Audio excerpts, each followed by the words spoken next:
Hello, my name is Sheyi Fabiyi. I come again, my lecture series on GIS lecture series. Today, we are going to lecture 18, and we are going to have series of lecture that will require us, that will take us through the applications of GIS and remote sensing in climate change monitoring, climate change measurement, and we are going to be looking at how you can use GIS and remote sensing techniques to measure exposure to climate change, sensitivity to climate change, potential impacts, adaptive capacity, and ultimately we are going to look at the vulnerability level of individual properties or resources at risk, and how you can also use GIS to do some form of adaptive responses.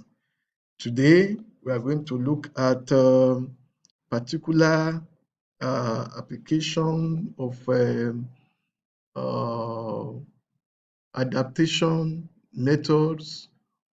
We want to look at the people that may be affected by project, people that are in a vulnerable area.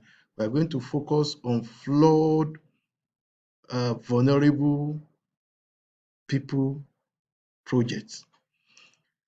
That project can be done in different ways, but we are going to look specifically on how we can identify buildings that have been affected by a particular flood disaster. In June 2020, during the flood that happened in Lagos, we picked a particular area in Ikeja and we identified some buildings that were affected by flooding. So we administer a questionnaire, and then the questionnaire contained, we picked 14 houses in the area, and those 14 houses, we have collected information about the age of building owner, the gender, the occupation, the income, marital status, how long they've been living there, religion, qualification, and the knowledge of whether they are familiar with knowledge of climate change, and also whether the climate change affect their business. We also ask whether climate change, how frequent is the climate disaster or climate influence on their businesses and their occupation and their living standard. We also ask them the kind of coping mechanism they are using.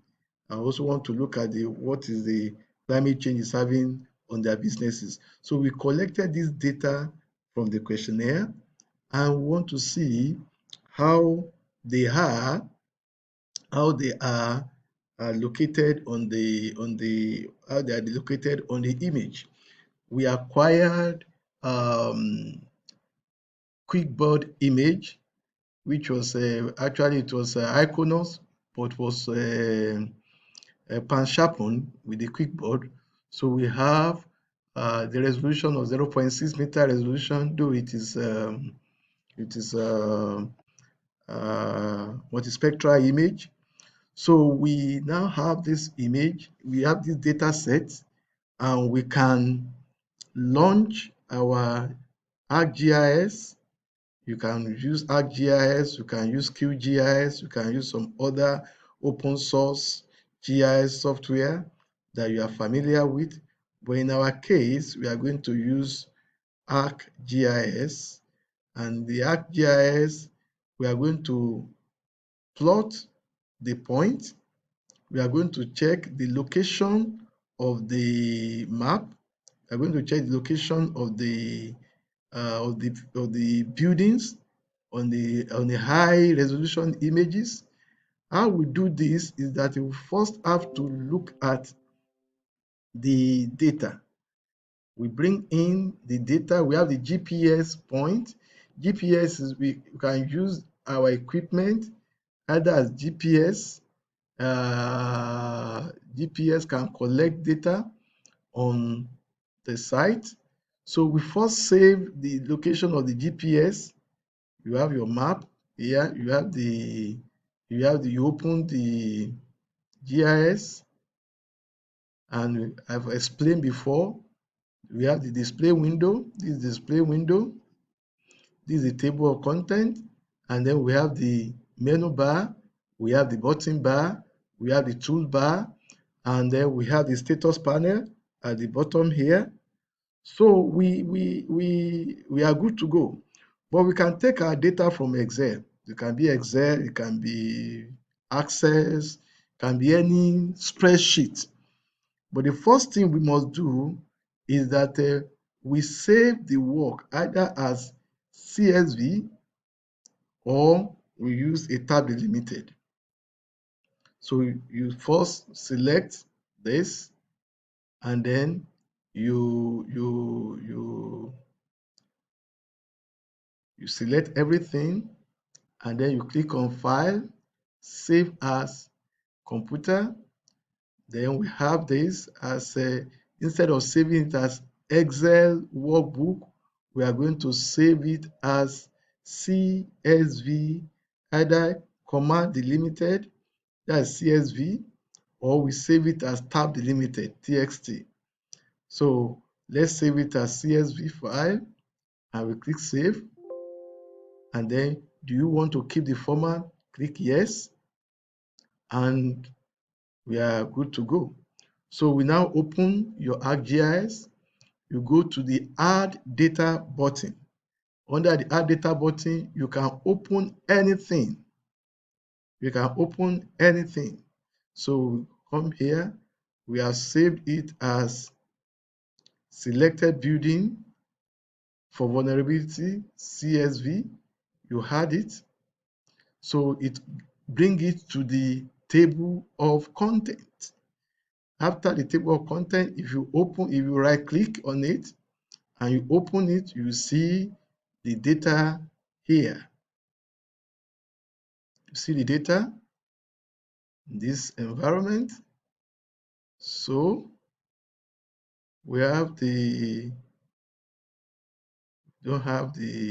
so we have the data here. You have all the information we have in the data for the 14 buildings that we have as coordinate.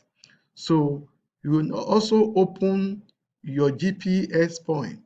Your GPS point is here. GPS show the X and Y coordinate of the GPS point, and then you can now come to this. Yes, yeah. This is the X and the Y coordinate. This data is collected from your GPS or any other device that has GPS location. So we have the X coordinate and the Y coordinate of each building that we had. So we can now plot this. We can plot the location of the buildings. So when you plot the location of the buildings, you can plot it by going to File, Add Data, and you click on Add X and Y data. When you are under the X and Y data, you make sure that you selected the site planning CSV, and then the X feed is X coordinate, the Y feed is Y coordinate. Then under the coordinate system, we select projected because we collect our data is in meters, is in UTM. We collect the data in UTM. We can go to UTM. Then here we pick WGS 84, Northern Hemisphere, because Lagos is in UTM zone 31 North, Northern Hemisphere. So we pick Zone 31, WGS 1984 UTM Zone 31. And these are the parameters of the UTM Zone 31. So you click OK. Yeah, you can ignore this. Now it has given you the location of those 14 buildings that we sampled, and we assess them where we assess them. We collected information about their location, about the kind of climate change experience they have, the knowledge of climate change. So we want to know where they are really located. So we are going to launch the high resolution image of the place, and when we launch, you can see that the location of the buildings, we can let's change the the symbol. Let's change the symbol for the location, and then we can use this to identify those buildings that are vulnerable or that were affected by the flooding that occurred. You can see that those buildings are very close to the river channels, to the canal, to river channels, and they are very, very close to the building, so they are vulnerable.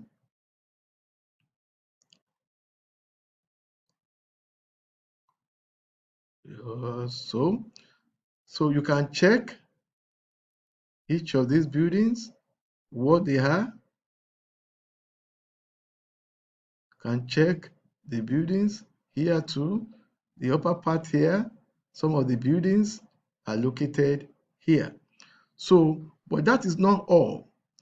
You need to convert this. This is not yet, this is just an event. In GIS, when something is an event, it's not yet a data layer. So we are going to put this, go to data, because we want to convert it to a data layer, a spatial data layer. So you go to export data, and you say all the features in this layer should be exported. And here is where you give it a name. You navigate, you click here to navigate to the directory where you want to save it. Here I want to go to C, and Lagos climate risk map, and we say affected buildings by flood. You can give in June 2020. So save it, and then it will ask you, do you want to add the data? You say yes, and now it has become a layer, and this data layer, you can do anything you want with this data. And one of the things you can do is to check